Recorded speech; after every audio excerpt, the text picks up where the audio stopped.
வணக்கம் ஐயா. வணக்கம் ஐயா. கேக்குதுங்களா? ஆ சரிங்க.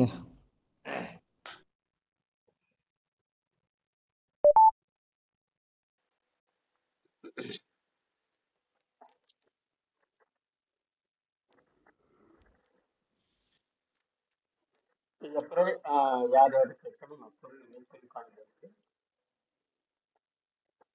அதாவது ஒரு தவறாக ஒழிக்கப்பட்ட உணவு அதாவது இந்த உணவு உண்ணுதல் உணவு உண்ணாமல் இருத்தல் அப்படிங்கிற பொழுது இந்த உணவை சாப்பிட்டிருந்தாலே நீர் பயிற்சி செய்து பெருங்குடலை சுத்தம் செய்ததுக்கு அப்புறம்தான் நீங்க உணவு பழக்கத்தை விடணுங்கிறது இயற்கை உணவை பற்றி பேசுறவங்களுக்கு தெரியாது. இயற்கை உணவு என்பது வேறு, இயற்கை ஆற்றல் வேறு. இயற்கை உணவு என்பது வேறு, இயற்கை ஆற்றல் என்பது வேறு. இயற்கை ஆற்றலில் வாழ்ந்த யோகிகள் இழைச்சிருப்பாங்க. அங்க உணவு பாதையில எந்த வகையான அழுக்கம் இருக்காது. தண்ணீர் குடிக்கலன்னா கூட சோர்வு வரக்கூடாது. ஏன்னா ஒரு தியான நிலை, நினைதல் நிலைக்கு போகின்ற பொழுது அப்ப அந்த இடத்துல சிறுநீரும் வரக்கூடாது, மலமும் வரக்கூடாது. அந்த அளவுக்கு தூய்மையா இருக்கும். ரத்தம் தூய்மை, அதாவது ரத்தத்தில் அழுக்கு இல்லைன்னா சிறுநீர் பிரிவது நின்றுவிடும். ரத்தத்துல அழுக்கு இல்லைன்னா சிறுநீர் பிரிவது நின்றுவிடும். ரத்தத்துல அழுக்கு இல்லைன்னா உணவு பாதையிலேயும் அழுக்கு இல்லைன்னு அர்த்தம். ரத்தத்துல அழுக்கு இல்லைன்னா உணவு பாதையிலையும் அழுக்கு இல்லைன்னு அர்த்தம். நீ பழங்கள் தின்னு போட்டு நிறுத்தினீங்கன்னா அதுவும் குற்றம் தான். அதாவது பழங்கள் உணவு நிறுத்தினதுக்கு அப்புறம் அது தானாவே காற்றுக்கு மாறும். உணவு நிறுத்தினதுக்கு அப்புறம் உடம்பு எனர்ஜி காத்துல எடுத்துக்கிட்டே இருக்கும். அது இயற்கையை பண்ணிட்டே இருக்கும். நீங்க உணவு நிறுத்துறீங்களோ இல்லையோ அது வெளியிருந்துதான் சுவாசிச்சுட்டு இருக்கு. சுவாசம் எங்க இருந்து எடுத்துக்குது? வெளியிருந்து எடுத்துக்குது. அது அணு வடிவத்துல போகாது. காற்றுக்கு எந்த வடிவமும் கிடையாது. அது அணு வடிவத்தில் இருக்கும். காத்துல எல்லாமே கலந்துருக்கும். நைட்ரஜன் கலந்துருக்கும். அதுதான் சத்து. நைட்ரஜன் தான் அடிப்படை சத்து. அது உயிரை உற்பத்தி பண்ற சத்து நைட்ரஜன் சத்து. நைட்ரஜன் தான் உடம்புல போய் புரதம். சாராயம் குடிக்கிறவன் குழந்தை பெற்றுக்கிறான். அவனுக்கு எங்க புரதம் எங்க இருந்து வந்தது? சாராயம் குடிக்கிறவன் குழந்தை பெற்றுக்கானா இல்லையா? ஆமாங்க. அவனுக்கு புரதம் எங்கே இருந்து வந்தது? கஞ்சா குடிக்கிறவன் குழந்தை பெற்றுக்கிறான், சாராயம் குடிக்கிறவன் குழந்தை பெற்றுக்கிறான், பிராந்தி குடிக்கிறவன் குழந்தை பெற்றுக்கிறான். அவனுக்கு சத்து எங்க இருந்து வந்துச்சு?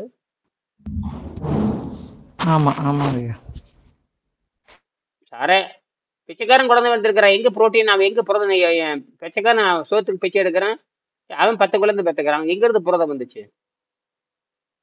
ஆமா, பிளாட்ஃபார்ம்ல எல்லாம் இருக்காங்கல்லங்க. ஆமா, வச்சவச்சன் பிறந்து இருக்குங்களே. அவன் எங்க இருந்து புரதம் எடுத்துட்டான்னு கேட்கறான். அவன் திட்டமிட்டு சாப்பிட்றான். உனையாட்ட இந்த ஊதாரிகளும் விபச்சாரிகளும் சொல்லக்கூடிய உணவா தின்னுட்டு இருக்கிறான். அந்த டயட்டிஷியன் சொல்லிட்டு அது ஊதாரிகள் ஒன்று கிளம்பிட்டு இருக்குது. எல்லாம் வெள்ளக்காரன் பாடத்திட்டத்தை படிக்கிற ஊதாரிகள். எந்த பாடத்திட்டத்தை படிக்கிறது ஊதாரிகள். சரி, அப்ப விண்வெளிக்கும் போறாங்க. விண்வெளிக்கு போய் எல்லாம் கண்டதெல்லாம் திங்கிறாங்க. ஏன் நோயோட மேல இருக்கிறாங்க? விண்வெளி திரும்பி போறாங்க. அவங்களும் நேரம் வீட்டுக்கு போறது இல்லை. ஏன் நோயோட இருக்கிறாங்க? சரி, இப்படி கேள்வி கேட்ட போயிட்டா இருந்தா இதுதான் இந்த பல ஆண்டுகளுக்கு முன்பாக கட்டப்பட்ட காலத்தால் வென்றிருக்கிற நூல்களை வைத்து ஆராய்ச்சி பண்ணணும். அதனாலதான் இயற்கை உணவு தப்பா போகுது. இயற்கை உணவு மிக உயர்ந்தது. நீ இயற்கை உணவுனா என்ன, இயற்கை ஆற்றல் என்னன்னு புரிஞ்சுக்கணும்.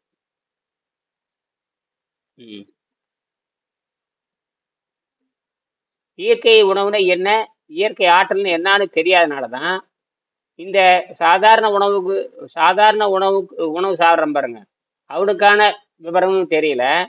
இயற்கை உணவுன்னு சாப்பிட்டுட்டு அவன் காற்று உணவுக்கு மாறுகின்ற பொழுது அந்த அகத்தூய்மை இல்லாதனால அவன் செத்து போயிடறான். இவனும் அரைகுறமா செஞ்சு போறது. இதுல மேகப்பட்ட பிரச்சனை. இது ஒண்ணுமே இல்லை, ரொம்ப சிம்பிள். அது ரொம்ப எளிமையா செஞ்சிடலாம். நீங்க எந்த வகையான உணவு பழக்கமா இருந்தாலுமே குறைந்தபட்சம் 6 மாசம் ஆகுது. ஏற்கனவே இயற்கை உணவு சாப்பிட்டு உடம்பு இழைச்சிருக்கிறவங்க எளிமையா உடம்பு மாறிக்கும். இறைச்சி சாப்பிட்டிருந்தாலும் சரியே, அது சைவம் சாப்பிட்டா என்ன, அசைவம் சாப்பிட்டா என்ன, எல்லா ரத்தத்தை மலச்சிக்கலை உண்டாக்குற அனைத்து உணவுகளுமே, குறிப்பாக பார்த்தீங்கன்னா சைவத்துல அரிசி சோறு, மாவு, அசைவத்துல பால், இந்த ரெண்டுமே போதும் மனுஷனுக்கு. யமன் இந்த ரெண்டுமே. அதுக்கப்புறம் மற்றதெல்லாம் பாலே பால் வந்து தண்ணி மாதிரி இருக்கிற அசைவம். அது பசையை உண்டாக்கும், மலச்சிக்கல் உண்டாக்கும், கிருமிகள் உண்டாக்கும். அப்புறம் வந்து அது மட்டும் இல்லை, தொற்று நோய் அதிகமா இருக்கு. யார் இறைச்சி சாப்பிட்றாங்களோ அவங்களுக்கு தொற்று நோய் பயங்கரமா இருக்கு. என்ன நோய் இருக்கும்? தொற்று நோய் பயங்கரமா இருக்கும். என்ன சொல்ல வர்றாரு சொல்லுங்க. இறைச்சி யார் வந்து இப்போ நீக்க அது இப்போ கேசவில அதுக்கு உதாரணம் தான். அவர் ஏற்கனவே சாப்பிட்றதான், ஏற்கனவே சாப்பிட்றதா இருந்தார். ஏன் அவருக்கு தொற்று நோய் இருந்து? தொற்று நோய் இருந்தால் தோல் அழுகி போயிடும். தொற்று நோய் இருந்தால் என்ன அழுகி போயிடும்? தோல் அழுகி போய்விடும். அது என்ன அப்புறம்? அப்ப இது இது அதுதான் விஷயமே. அப்ப நீங்களே தான் உதாரணம். அப்ப எவ்வளவு தீவிரமா பண்ணியிருக்காங்க. அதுக்கு ஒரு உதாரணம் பார்த்தீங்கன்னா இந்த இடத்துல 33ஆம் பாடத்துல பார்த்தீங்கன்னா சுபாஷ் இயற்கை மருத்துவமனைன்னு ஒரு ஆராய்ச்சி இருக்கு. அவர் என்ன பண்ணியிருக்காரு? கிட்டத்தட்ட அந்த பொண்ணை சுத்தப்படுத்துறது கிட்டத்தட்ட 1.5 ஆண்டு தயார் பண்ணியிருக்காரு. எத்தனை ஆண்டு தயார்? கிட்டத்தட்ட 2 ஆண்டு தயார் பண்ணியிருக்காங்க. அந்த 1.5 ஆண்டுமே அவருடைய கண்காணிப்பிலேயே அந்த பொண்ணு இருந்திருக்குது. என்ன அவர் தான் உணவை வடிவமைச்சே கொடுத்துரு, இப்படி சாப்பிடு, இப்படி சாப்பிடு. கடைசியில தண்ணிக்கு வர்றதுக்கே 1 வருஷம் ஆயிருக்குது. நாம அப்படி இல்லை, நேரடி தண்ணீர் கீரை அடிச்சு நொறுக்கு. நம்மளது மரநட்டி, நம்மளது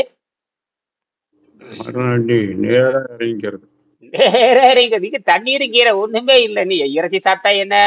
நீ வந்து இப்ப அரிசி சோத்துன்னு எதை சோத்த நீங்க தினம் வெளிக்கு போற மாதிரி உணவு அடிச்சு நொறுக்கு ஆனதாகட்டு. அது ஹெவியா கொடுக்குறேன். அதுமே தண்ணியை கொடுத்து தண்ணீரை மருந்து மாதிரி இருந்து அது ஒரு நாளைக்கு 10 தடவை ஒண்ணுக்கு போக வச்சாரு. அதுலயே மஞ்சளா போகணுன்ற வேற சொல்லியிருக்கு. அது கரெக்டா அதே மாதிரி போகும். மஞ்சளா போனாவே பழைய உப்பு உடனே கிளம்பிடும். முதல் நாளே மஞ்சளா போயிடும். அது கரெக்டா எழுதிருக்கு. முதல் நாளே மஞ்சளா வெளியே போகும். அந்த மஞ்சளா வெளியே போனாவே உடனே அந்த தோல் நோய் உடனடியா எந்த பிரச்சனை முதல்ல டாப்ல காட்டுதோ அதை முதல்ல சரி பண்ணும். எது உங்களுக்கு ரொம்ப கொடுமை பண்ணுதோ அந்த இதை அவங்க சரி பண்ண ஆரம்பிச்சு ஒரே நேரத்துல தான். அது எனக்கு புரியுது. மற்றவங்க எதிர்பார்க்கிறது சில பேர் பார்த்தீங்கன்னா எனக்கு அப்படியே தலைவலிக்குதுங்கிறது அது உடனே குறையும். எனக்கு தோல் கெட்டு போச்சுன்னு அது உடனே குறையும். எல்லாம் ஒண்ணுதான். உங்களுக்கு எதிர்பார்க்கிற மாதிரி அது அமையும். இப்ப தோல் நோய் கெட்டு போயிருக்குதா? தோல் கெட்டு போச்சா? அந்த தொற்று நோய் தான். தோல் நோயே தொற்று நோய். உள்ளே ஏற்பட்ட தொற்று நோய். எந்த ஏற்பட்ட தொற்று நோய்? வெளியே இருந்து வரப்ப வெளியே ஒரு கொசு கடிக்குதுன்னா 2 நாளைக்கு அரிப்பு இருக்கும், சரியா போயிடும். கம்பளி பூச்சி மழை காலத்துல கம்பளி பூச்சி பட்டாலும் அந்த அதுல இருக்கிற கிருமிகள் படிச்சு 2 நாளைக்கு சரியா போயிடும். தோல் அது வந்து தற்காலிகமா வரக்கூடிய வெளி காரணங்களா வரக்கூடிய அது வந்து நோய். அது சரியாயிரும். இது உள்ளேயே அழுகி போனது. உள்ளேயே அழுகி போய் கிருமிகள் எந்திரிச்சு. அதே வைரஸ், அந்த வைரஸ் எந்திரிச்சு உங்க தோல் நோய் அது தோலை சாப்பிட்டு இருக்கு. எதை சாப்பிட்டு இருக்கேன்? ஜோர தோலை. ஆமா, தோலை எப்படி தோலை வந்து புழு சேர்ந்துச்சுன்னா தோலைவே அரிச்சு செத்து போனவனுக்கு என்ன ஏற்படும்? அதே தாங்க. செத்து போன தோல் அழுகி போதே இல்லையா? அதே கிருமி தான் உள்ள உட்காந்துருக்குதுமா, யாருக்கும் தெரியறது இல்லை. தோல் அழுகி போனாலே நீ செத்து போனதுக்கு அப்புறம் எந்த கிருமிகள் இருந்துச்சு உனக்கு பணத்தை சாப்பிடுதோ அதே கிருமி தான் உள்ளுக்கு வந்து தோலை சாப்பிடுது. தோல் அழுகி போனாவே சீக்கிரம் போகிறான்னு அர்த்தம். தோல் தான் உடம்புடைய பாதுகாப்பே. தோல் தான் உடம்புடைய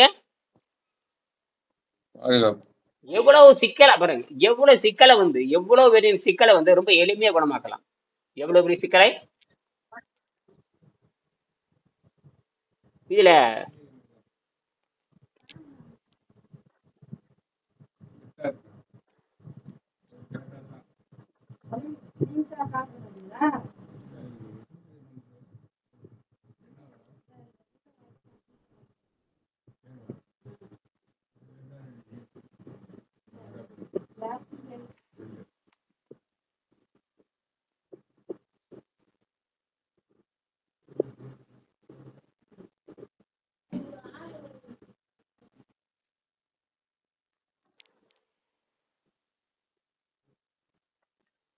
உணவினை ஒதுக்குங்கள், நீர் மட்டும் அருந்துங்கள். 47வது பாடம் எழுதுங்க. மகேஸ்வரி, கையில புத்தகம் வச்சிருக்கிறீங்களா?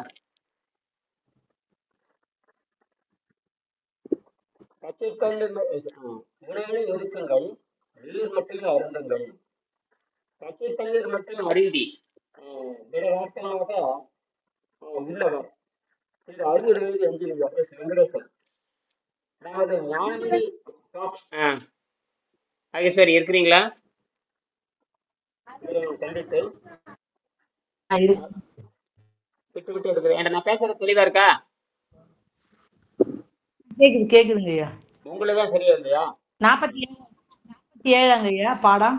ஆமா, 47ஆம் பாடத்துல பாத்தீங்கன்னா உணவினை ஒதுக்குங்கள். இது என்ன பாருங்க, எத்தனை தடவை இந்த இடத்துல சொல்லியிருக்கு பாருங்க.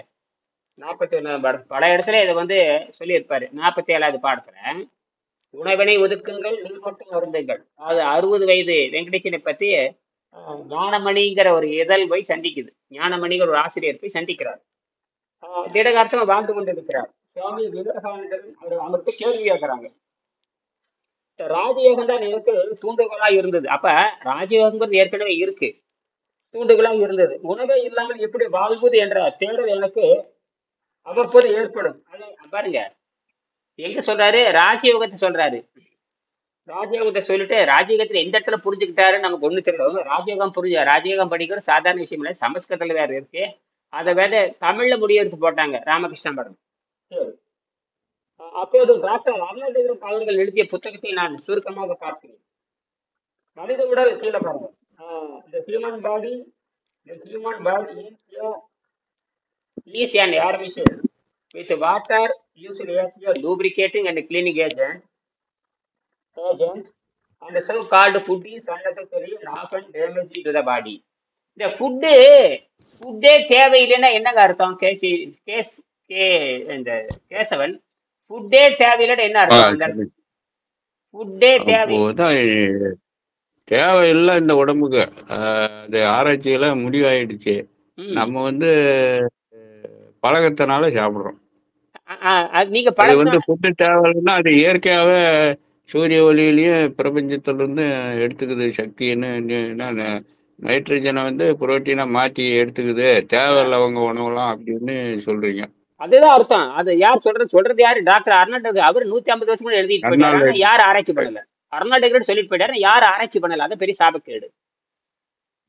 அதெல்லாம் படிச்சுட்டு முட்டாளாகிட்டாங்க. ஜெர்மனிக்கார் அவ்வளவு பெரிய அறிவாளி, ஜெர்மனிக்காரனே பண்ணல. இது என்ன இது? எங்க ஜெர்மனிக்காரன் பெரிய அறிவாளின்னு சொல்றீங்க, அவனே ஏன் ஆராய்ச்சி பண்ணல? அவன் நாட்டுக்காரன் கண்டுபிடிச்சு அவனே ஆராய்ச்சி பண்ணல. அவனே பண்ணல. அந்த புக்கு இருக்கிறது அவனுக்கு தெரியல மாதிரி தெரியும். ஆமா, பார்க்கலாம்.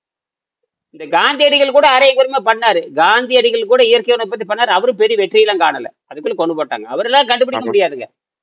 காந்தியடிகள் அவங்க என்ன கண்டுபிடிக்கல, அதெல்லாம் கண்டுபிடிக்க முடியாது. அவர் பேசிக்கே தெரியாது, காந்தியடிகளுக்கு பேசிக் தெரியாது. யாரா இருந்தாலும் கழிவு நீக்கம் தெரியாது, அவர் மாட்டிக்கிட்டு அதுக்கு போக மாட்டாங்க. அதனாலதான் ராமகிருஷ்ணன் செத்து போயிட்டாரு. ராமகிருஷ்ணன் பேசிக் தெரியாம மாட்டிட்டாரு. மாட்டிட்டாரு பாவம். ஆமா ஆமா, அது ராமகிருஷ்ணன் நீர் உணவுல இருந்தாரு. அப்புறம் இது காத்து உணவுக்கு போகும்போது கழிவு நீக்க தெரியாத வயிறு கட்டு தான் செத்துருக்கணும். அவர் என்ன பண்ணிருக்கானா, உடனடியா என்ன பண்ணிருக்கோன்னு கேட்டீங்கன்னா, உதாரணத்துக்கு சொல்ல வரேன், இங்க எழுதியிருக்க அதைத்தான் திருப்பி காலையில் முயற்சி பண்ணி பேசிட்டு இருந்தேன். அதைத்தான் இங்க நான் சொல்ல வரேன். தவறாக, அதாவது உண்ணான் நோன்பினால் ஒருத்தன் சாகவில்லை, தவறாக இருந்த காரணத்தினால் அந்த உள்ளே சாப்பிட்ட, அது ஏற்கனவே அவர் சாப்பிட்ட உணவு இருக்கு இல்லையா, அந்த உணவு வந்து அவ என்ன பண்ணிருக்கோன்னா, தண்ணீரை சாப்பிட்டு காய்கறி சாப்பிட்டு என்ன பண்ணிருக்கோன்னு, மருந்தடிக்காத வேக வைத்த காய்கறி. முருங்கைக்கீரை ஒண்ணு இல்ல, முருங்கைக்கீரை ஒரு வாரத்துக்கு ஒருக்கா முருங்கைக்கீரை இன்னைக்கு ஒரு வாரம் தண்ணியில் இருந்திருக்கலாம். தண்ணியில இருந்தாவே தண்ணியில இருந்தாவே நீங்க காற்றுல இருக்கிறதாக அர்த்தம். தண்ணீரில் இருந்தாவே நீங்க எது இருக்கிற காற்றில் இருந்ததாக அர்த்தம். தண்ணீரில் இருந்தாவே நீங்க காற்றில் இருக்கிறதாக அர்த்தம். சரிங்க. நீங்க பனைச்சாறுல இருந்தீங்கன்னாவே பனைச்சாறு, அதே ஜூஸ்ல இருந்தாவே நீங்க காற்றுக்கு இருந்ததாக அர்த்தம். ஆனால் நீங்க ஏற்கனவே சாப்பிட்டு இருக்கிற அந்த பழைய உணவுகள் வந்து மணப்பாறை அடிச்சு இறுகி போய் காருக்கு மாதிரி வந்து நிற்கும். என்னவே நிற்கும்? காருக்கு கேள்விப்பட்டீங்களா? காருக்குன்னா என்ன? கெட்டியான ஒரு பொருள். அதுவே அது உள்ள அடைச்சு காற்று பிரியாம வயிற்று வலி உண்டாக்கிறோம். காற்று பிரியாது. அப்ப என்னன்னா, எதிர்மறையா மாதிரி ஆளை சாகடிச்சு மாரடைப்பு உண்டாக்கி ஏதோ ஒண்ணு சாவுக்கான காரணத்தை கெட்டியா உருவாக்கிறோம். உண்ணா நோன்பு இருக்கிறது, உண்ணா நோம்பால யாரும் சாவறதில்ல. அவனுடைய முன்ன சாப்பிட்ட கழிவுகளுடைய தேக்கம் அவனை கொன்னுடுது. அப்ப அந்த அது பழமே வெளியே போக முடியாத அதுக்கு தான் சொல்றான் அந்த பழமே. அதனாலதான் வெங்கடேசன் எழுதியிருப்பார், நான் எதற்காக எதற்காக நான் இதை செய்ய வேண்டும் என்று 2 காரணம் சொல்லியிருப்பாரு. நான் பழங்கள் சாப்பிட்டால் 4 மணி நேரத்துல 2 மணி நேரத்தில் வெளியேறி விடுகிறது. ஏனென்றால் அந்த அளவுக்கு என் குடல் சுத்தமா இருக்கிறது. சுத்தமா இருப்பது செக் பண்றதுக்கு தான் பழமே தவிர பழம் சாப்பிட்டு வாழ்றதல்ல. அங்கதான் தப்பு நடக்குது. இவன் பழத்தை தின்னுட்டு விஷத்தை ஏத்திட்டான். ஆமாமாங்கய்யா. அதுதான். பழத்தை தின்னுட்டு விஷத்தை ஏத்திட்டான். பழம் நல்லதுன்னு நினைச்சிருக்கிறான். ஆனால் பழம் என்னது பண்ணி இருக்கணும்? பழம் என்பது இப்ப ஏற்கனவே ஒண்ணு வேண்டாம். நீங்க வந்து ஒரு 6 மாசத்துக்கு காய்கறி தண்ணீர் கப்பி செஞ்சுட்டே வரணும். ரத்தத்தை செக் பண்ணிட்டே வரணும். ரத்தத்தை பார்த்துட்டே ரத்தம் சுத்தமா இருக்கணும், ரத்தம் சுத்தமா இருக்கணும். எடையும் குறைக்கூடாது. ஒரு கட்டத்துக்கு அப்புறம் எடையும் குறைக்கூடாது. எடை குறைஞ்சதுக்கு அப்புறம் தண்ணி மட்டும் போடணும். அப்ப வாந்தி வரும். அந்த வாந்தி வர 2 நாள் 3 நாள் வாந்தி இருக்கணும். மஞ்சள் அது போயிடும். அதுக்கப்புறம் 1 நாள், அப்புறம் 2 டக்குன்னு பார்க்கணும். அப்ப மலவாய் சுத்தம் பண்ணணும். இப்படி பார்த்து அப்பவும் எடை குறையிலையா, அப்ப மெல்ல மெல்ல தண்ணியில இருந்து பார்க்கணும். தண்ணியில இருந்து பாக்குறப்போ 3 நாள் 4 நாள் கழிச்சு வாந்தி வர்றதான் பார்க்கணும். அப்ப வாந்தி மஞ்சள் டபக்குன்னு வாந்தி விழுவுறோம். அப்ப என்ன பண்ணணும், மறுபடியும் மலைப்பாதை சுத்தம் பண்ணி விட்டு கொஞ்சோன்னு நீங்க விளக்கணி இருக்குல்ல, விளக்கணி ஊத்தி ஏதாவது ஒரு காய் வேக வச்சு சாப்பிட்டோம்னா ஹெவியே இருக்கிற டபக்குன்னு நாத்தத்தோட டபக்குன்னு வெளியே போயிடும். அப்ப உடனே மூலாதாரம் எல்லாம் சுத்தமா படிச்சுன்னு ஃப்ரெஷ்ஷா மாறிடும். நீ சராசரி நடமாடிட்டு இருக்கலாம், எதுவுமே இல்லாம வாய் மூடிட்டு நடமாடிட்டே இருக்கலாம். நீரை மட்டும் அருந்திட்டு எங்க உலகத்தையே சுத்தி வந்தாலும் ஒன்றாகாது. இதுக்கு அந்த தேர்ச்சி பெற்றவங்க போயிருக்கோன்னு. இந்த புத்தகம் அப்ப இந்த புத்தகம் வெளிவரப்ப அவர் உயிரோடு இருந்திருப்பாரு நினைக்கிறார் ராமகிருஷ்ணன். ஏன்னா இந்த புத்தகம் 2000 வெளிவந்துருச்சு. 2000 செத்துருப்பாரு. எப்ப செத்தாரு அவரு? 2000க்கு முன்னியா?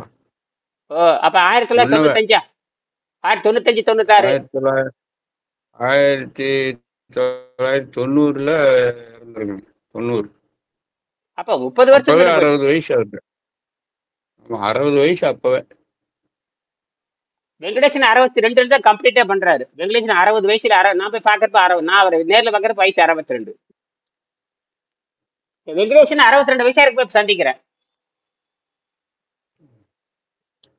அவரே ஆராய்ச்சி முடிவுல கடைசியா உணவு ஏதாவது தவறா எடுத்து ஆகிற மாதிரிதான் தெரியுது. அவர் உணவு எடுக்கலைங்க, அகத்தூய்மை நடக்கல. அந்த பழமும் தேங்காய் மாற்றிடுச்சு. பழம் தேங்காய்க்கு போயிட்டாரா என்னமோ. யாரு? நான் சொல்றேன், ராமகிருஷ்ணன் சொல்றேன். இவர் பழந்தங்காயெல்லாம் நிறுத்திட்டு நீர்ல இருந்து அப்புறம் காத்துக்கு போய் 40 நாள் முடிஞ்சு போச்சு.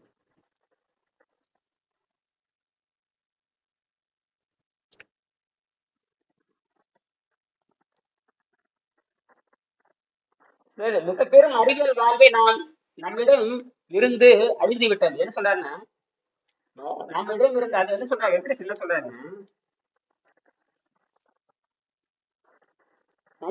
மனிதனோட காட்சி இயந்திரம் மருதன வேண்டும் யாக்கைக்கு அழுந்திய ஆற்றல் கூட்டிலும் முயற்சின 3 எனக்கு கல்லூரி மட்டும். இந்த பாரு, இந்த பாயிண்ட் இவர் எடுத்துக்கிறாரு. மனிதனோட காட்சி இயந்திரம் இந்த உராய்வை குறைப்பதற்கும் தண்ணீரை குறைப்பது, கழிவை எழுவதற்கும் தண்ணீரை பயன்படுத்தி எழுதியிருக்காரு. இதுங்களா அடுத்தது தெய்வ புலவர் திருவள்ளுவர் குரல் அது மருதன வேண்டும் யாக்கைக்கு, இதுதான் அவர் எடுக்கிறாரு. இந்த முயற்சியான பார்சல் இவர் எடுத்துக்கிறாரு. அப்படியே சுவாமி விவேகானந்த ராஜயோகம் அது ஒரு கணக்கு எடுத்துருக்கிறாரு. அதுல பாத்தீங்கன்னா நியம யோகம் வருது. அது நியமத்துல அகத்தூய்மை வருது. அது எங்க வருதுன்னா சுவாமி விவேகானந்தர் எடுத்த ராஜயோகம்னா, ராஜயோகம் அவர் கண்டுபிடிச்சதல்ல, பதஞ்சலி கண்டுபிடிச்சது. ராஜயோகம் யாரு கண்டுபிடிச்சது? பதஞ்சலி கண்டுபிடிச்சதுக்கு இவர் பேர் வச்சுட்டார். ராஜயோகம்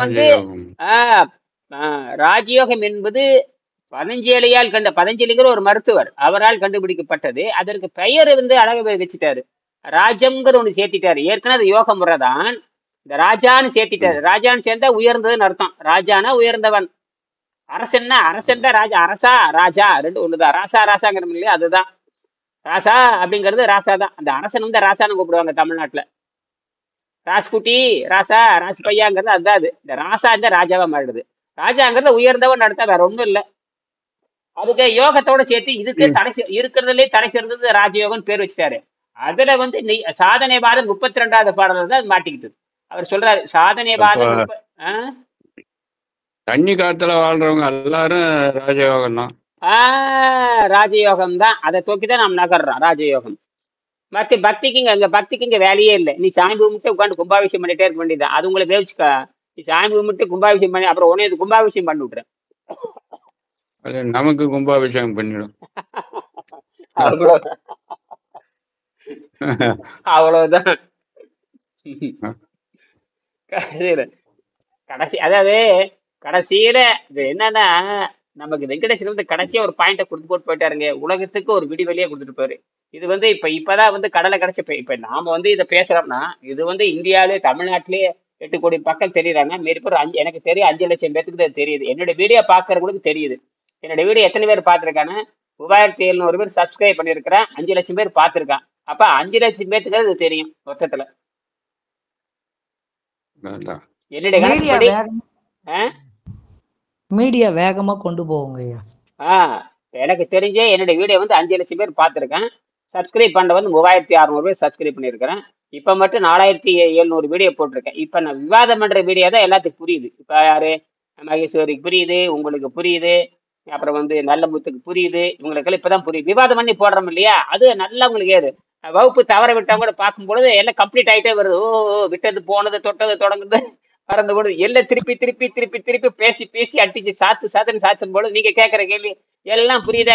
எல்லாம் அவங்க புரியுது. இப்பதான் சீக்கிரமா புரிஞ்சுக்கிறதுக்கு வாய்ப்பு இது. சீக்கிரமா புரிஞ்சுக்கிறதுக்கு வாய்ப்பு இருக்கு.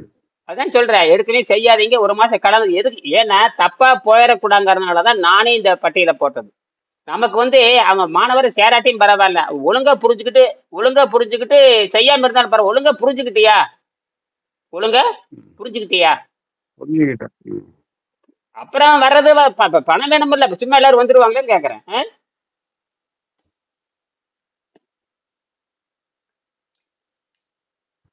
அதே தியரி புரியாம வரக்கூடாது. அப்புறம் காசு வேணும், பணம் வேணும், 10 மாசம் ஒத்துழைக்கணும், காலம் போல ஒத்துழைக்கணும்னா எல்லாரும் வந்துட முடியாது. பணம் இருக்கும், பணம்னு ஒரு பிரச்சனை இருக்குதா இல்லையா? அப்புறம் தங்கத்தை பத்தி புரிஞ்சுக்க, பணம் இருந்தா வாங்கிக்க. இதுல நீர் சிகிச்சையில மயிறு மஞ்சளா போகுதுன்னா கழிவுங்கிறீங்க. அவங்க இதெல்லாம் என்ன சொல்றாங்க, சூடா இருந்தா அப்படி போகும், உடம்பு சூடா இருந்தா அப்படின்னு தான் தப்பா. அது கரெக்ட் தான். அது கரெக்ட் தான் ஐயா, அது கரெக்ட் தான். நீங்க ஒண்ணு வேண்டாம். இப்ப நீங்க ஒண்ணு வேண்டாம். நீங்க ஒரு 2 கிலோமீட்டர் போயிட்டு வந்து சிறுநீர் போய் பாருங்க, மஞ்சளா போகும். 2 கிலோமீட்டர் நீங்க சிறுநீர்ல நடந்து போயிட்டு வாங்க. 2 கிலோமீட்டர் 2 கிலோமீட்டர் வெயில்ல நடந்து போயிட்டு வாங்க. அது வெப்பத்தால வந்தாலும் கழிவு தானே போகுது. அது கழிவுன்னு சொல்ல முடியாது. அது அது 2 கிலோமீட்டர் வெயில்ல நீங்க போயிட்டு வந்தீங்கன்னா உடம்பு கசப்பா மாறிடும். உடம்பு இது கசப்பா மாறிடுது. இப்பவே செக் பண்ணி பார்க்கலாமே. நீங்க ஒண்ணும் வேண்டாம். 11 மணி வெயில் அப்படியே 2 கிலோமீட்டர் போவாங்க. போயிட்டு தண்ணி குடிச்சிட்டு போங்க. திரும்பி வீட்டுக்கு வாங்க. 2 கிலோமீட்டர் போவாங்க. போறதுக்கு 2 கிலோமீட்டர், வரக்கு 2 கிலோமீட்டர், 4 கிலோமீட்டர் ஆச்சு. ஒண்ணுக்கு இருந்து பாருங்க, மஞ்சளா போகும். அது பித்தமா மாறிடுச்சுன்னு அர்த்தம். அது ஒண்ணும் ஆளால சாகடிக்காது. ஆமா. சில நேரத்துல வலியே பிடிச்சிக்கும், சில நேரத்துல சுருக்கு பிடிச்சிக்கும்பாங்க. என்னது சுருக்கு பிடிச்சிக்கும்பாங்க? சுருக்கு சூடு. அப்ப என்ன பண்ண தெரியுமா? அப்ப என்ன பண்ண தெரியுமா? அந்த அந்த சிறுநீர் பகுதியை ஆண்குறியை என்ன பண்ணணும், சுடுதண்ணி ஊத்தணும். லேசான நான்லாம் அப்படித்தான். பள்ளிக்கூடம் நல்லா கடுமையா விளையாடுவேன். பள்ளிக்கூடத்துல விளையாடுவேன். வீட்டுக்கு வந்து சுருக்கு பிடிச்சிருச்சு. உடனே எங்க பாட்டி சொல்லுவாங்க, அது ஒண்ணும் தேவையில்லை. நீங்க ஆண்குறியை என்ன பண்ணோம்னா, பிறப்புறுப்பை என்ன பண்ணா, லேசான வெது பண்ணி தண்ணி மேல ஊத்துவோம். 1/2 மணி நேரம் ஊறிட்டே இருந்துன்னு வச்சுக்கோங்க. கரெக்டா ஒரு மறுபடியும் 1/2 மணி நேரம் கழிச்சு சர்ன்னு ஒண்ணுக்கு பிடிங்க, நல்லா போயிடும். சூட்டு வைத்தியம். தண்ணி. ஆமா, பெண்களும் அப்படித்தான். பெண்கள் பெண் உறுப்பு கழுவிக்கணும், ஆண்கள் ஆண் உறுப்பு கழுவிக்கணும். நார்மலுக்கு வந்துடுது. ஈஸி. இதெல்லாம் பாட்டி வைத்தியம். இதெல்லாம் வந்து பாட்டி வைத்தியம்.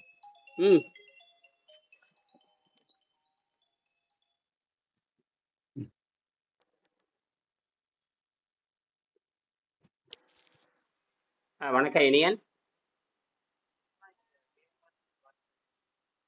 சரி, எங்க இருக்கீங்க? நான் வீட்டுல கோபில தான் நான் இருக்கேன். பேட்டரி வீட்டுல தான் வச்சிருக்கேன். எந்த இடத்துல நிக்கிறீங்க?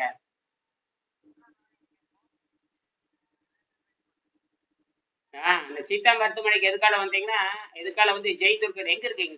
கோபில் எந்த இடத்துல இருக்கிறீங்க? அப்ப சீதா மருத்துவமனைக்கு எதுக்கால ஒரு ரோடு ஒண்ணு போகும். அரிசி போட்டிருக்குது எல்லாம் கெட்டு போச்சு.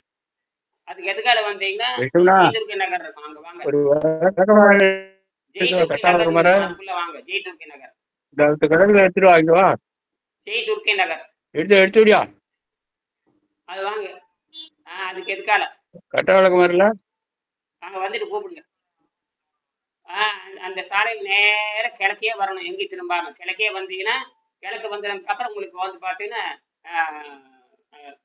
வடக்க ரோடு தெரியும். வடக்க ரோடு கூட 2வது வீடு இரியன் பேரோட வேப்ப மரம் இருக்கு, வாழை மரம், வேப்ப மரம் எல்லாம் இருக்கும் முன்னாடி. வாங்க வாங்க.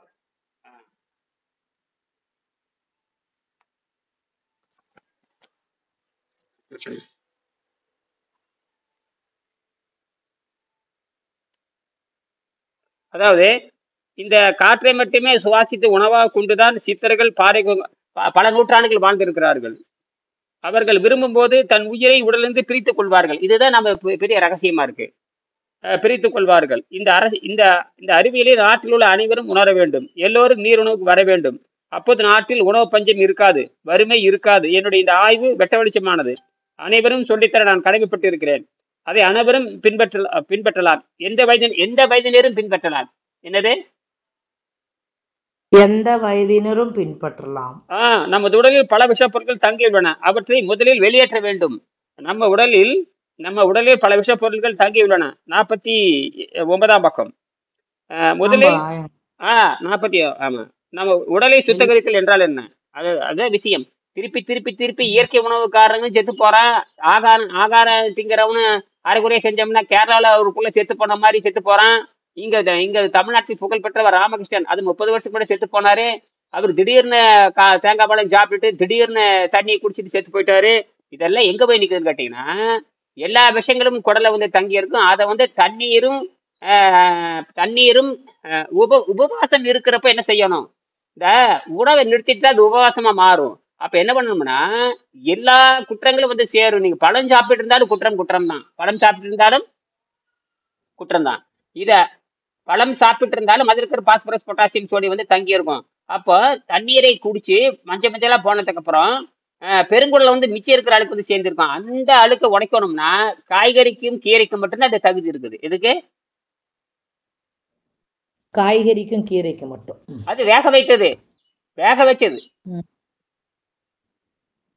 அப்ப என்ன பண்ணு, வேக வச்ச கீரை சாப்பிட்டுருக்கணும். அந்த வேக வச்ச கீரை நல்லா வணக்கி நிறைய உப்பு போட்டு பிசைஞ்சு கொஞ்சம் அவள் கூழ் போட்டு பனைஞ்சு சாப்பிட்டுருக்கணும். சாப்பிட்டுட்டு மற்ற எடையை கவனிக்கணும். இப்படி பண்ணி வரணும். இதெல்லாம் 6 மாசத்துக்குள்ள முடிச்சுக்கலாம். இதுக்கெல்லாம் பெருசால அது ஒண்ணுமே கிடையாது. அதாவது ஒழுங்கா நீந்த தெரியணும்.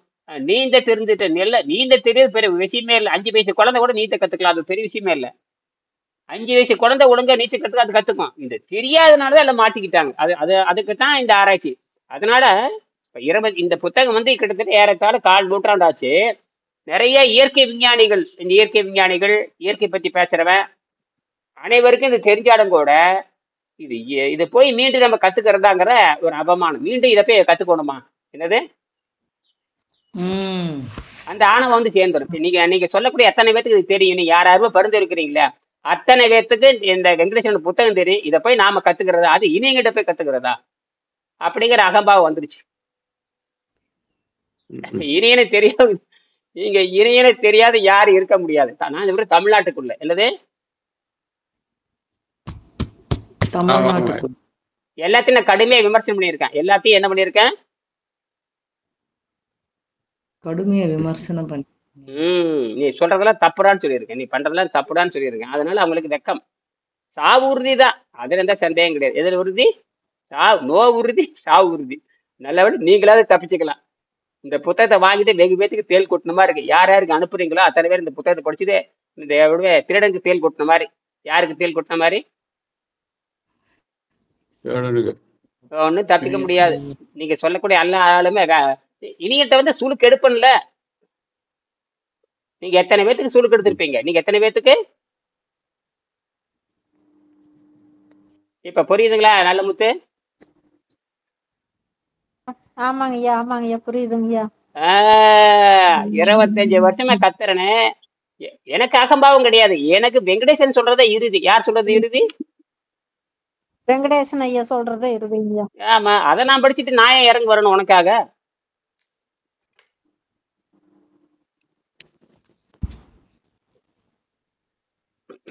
அதனால அகம்பாவத்தை விட்டு ஒழிச்சுக்கிட்டு, ஆணவத்தை விட்டு ஒழிச்சுட்டு, அகம்பாவத்தை விட்டு ஒழிச்சுட்டு, பணிவுடன் அதாவது பணிவுடன் இறங்கி வரணும். யாரா இருந்தாலும் அந்த மாணவன் கத்துக்கிறதா இருந்தா நான் இறங்கி வந்து சொல்லி கொடுத்துருவேன். யாரா இருந்தா என்ன, நமக்கு என்ன, யாரா இருந்தா என்ன.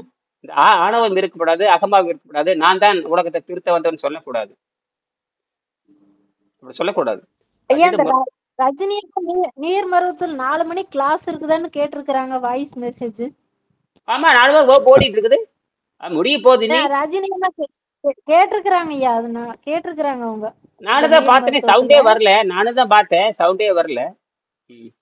அவங்க வாய்ஸ் மெசேஜ் அனுப்பி இருக்கிறாங்க ஐயா உங்களுக்கு. நீர் மருத்துவம் 4 மணி கிளாஸ் இருக்காங்க ஐயான்னு அனுப்பி இருக்கிறாங்க நீர் மருத்துவத்துல. பார்த்தேன், நான் டக்குன்னு பார்த்தேன். புசு புசுன்னு சத்தம் வந்தது, சவுண்டா பேசல. நான் பார்த்தேன், என்னடா சவுண்ட் வந்துன்னு பார்த்தேன். இப்போ நீங்க கூட புரிஞ்சிருக்கிறீங்க. சரி முடிய போது, நாளைக்கு வரட்டும், இல்லாட்டி இரவு 8 மணிக்கு வரட்டும். நீங்க சொல்லுங்க, இரவு 8 மணிக்கு வகுப்பிருக்கு வாயில சொல்லி நீங்க பேசி விட்டுருங்க. இரவு 8 மணிக்கு வர சொல்லிருங்க.